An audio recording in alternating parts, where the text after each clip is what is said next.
Tondo Yoga. Tondo Yoga. Merci beaucoup, chers journalistes, nous sommes ici. Nous sommes avec les amis de l'église FJMN, Messia Touezo Neno. Nous, c'est l'association IPELA.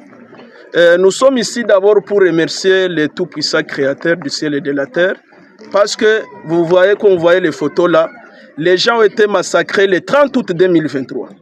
Ces gens ont été massacrés. Le carnage a commencé à 3 h du matin, quand on a tué vos collègues journalistes à la radio Wezo Aneno. Après le carnage de 3 h du matin, les mêmes escadrons de la mort ont avancé jusqu'au temple Messia Touezo Aneno, à plus d'1 kilomètre de cette radio-là, dans le territoire de Nyiragongo, parce que vous voyez que la radio est dans la commune de Goma, mais le temple était dans le territoire de Nyiragongo, précisément dans le quartier Kizibade. En fait, Ephraim Bissima, le visionnaire principal, il avait été enlevé les mêmes 3 heures et conduit dans une destination inconnue. D'ailleurs, si vous savez tous, il y avait même déjà l'image qui circulait, que voilà l'Ephraim Bissima là qui parlait trop est mort. L'image avait circulé, c'est par surprise que nous on avait vu Bissima au procès, parce que tout le monde savait que Bissima est mort et il est parmi les arrêtés. Le carnage a fait selon les rapports que l'association IPELA avait produits. Nous avons reçu 103 morts. Et de ces 103 morts, le ministre de l'Intérieur, Peter Kazadi, le ministre sortant, avait enterré ne fût que 57 morts. Et nous, IPELA, nous savons que les autres sont encore à la morgue parce que personne ne connaît où étaient ces morts-là. Le procès a évolué. L'IPELA s'était attaqué au mensonge, comme je venais de le dire. Certains qui avaient dit que Frère Bissima avait tué les gens à Bukavu, il s'est enfui ici à Goma. Et comme vous savez, tous les militaires qui étaient venus dans ce carnage, ils savaient qu'ils viennent faire un front avec des experts militaires et que personne d'eux ne va rentrer. Et voilà, ils sont venus préparer avec des drones, avec des armes sophistiquées et le résultat, c'est celui-là. Si on a voulu organiser cette activité, c'est dire merci parce que le procès au 2e degré a pris fin.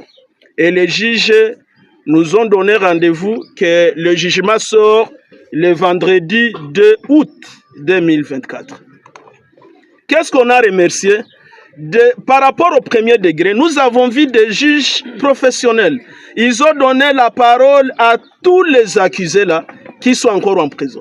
Ils ont donné la parole à tout le monde, ils ont écouté sagement tout le monde. Ils ont donné la parole à nos avocats. Nos avocats ont parlé, chacun a pu exprimer ce qu'il a dû exprimer. Ça, nous avons salué. Et c'est ce qui nous a donné plus d'espoir que cette fois, cette justice rendra le bon jugement. Rendra le bon jugement pourquoi? Vous voyez la foule ici, la justice est rendue au nom du peuple congolais. Et si déjà le peuple s'oppose à un jugement de la justice, certes que ce n'est plus un bon jugement. Nous avons confiance à eux. Pourquoi? Nous avons confiance à eux parce que nous sommes dans un état de droit. Ces juges n'accepteront pas qu'un monsieur comme Ephraim Bissima, qui a été enlevé à partir de 3 heures, d'ailleurs, ce papa ne sait pas pourquoi il est là. Lui a enlevé à 3 heures. Tout ce qui s'est passé, il ne connaît pas. Mais pourquoi on peut retenir un homme comme ça en prison? Donc, tous ceux qui sont été arrêtés, même d'autres qu'on appelle les rescapés de la mort, ceux qui ont échappé à ce carnage, tous sont à Mounzense, condamnés, certains à mort 20 ans. J'espère que ces juges, ce sont des militaires. Et il n'y a pas de grand patriote qu'un militaire. Il n'y a pas de grand patriote qu'un militaire. Nous avons l'assurance qu'au nom du président de la République, qui incarne l'unité nationale, qui incarne l'état de droit, les magistrats suprêmes, déjà le vendredi, nous aurons à célébrer notre première fête parce que nos frères qui croupissent inutilement en prison se verront libérés. Se verront libérés parce que, vous voyez, parmi ceux qui sont morts, tous ces gens-là, ils ne savent pas où les leurs sont enterrés. Je vais vous donner un exemple. Ephraim Bissima a perdu ses 2 enfants, la fille aînée et son fils aîné. Jusqu'à ce jour, il ne sait même pas où ils ont été enterrés. Vous comprenez que c'est très grave. Et des fois, moi, je n'ai même pas les cœurs pour exprimer ça. Voilà un peu l'objet de l'activité.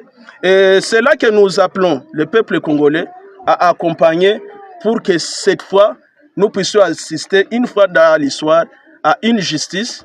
Et je pense que IPELA sera le premier à faire un diplôme de mérite à ce juge-là parce qu'ils se sont démarqués de toute pression extérieure. Je vous remercie. Tondo Yoga. Tondo Yoga. Tondo Yoga. Tondo Yoga.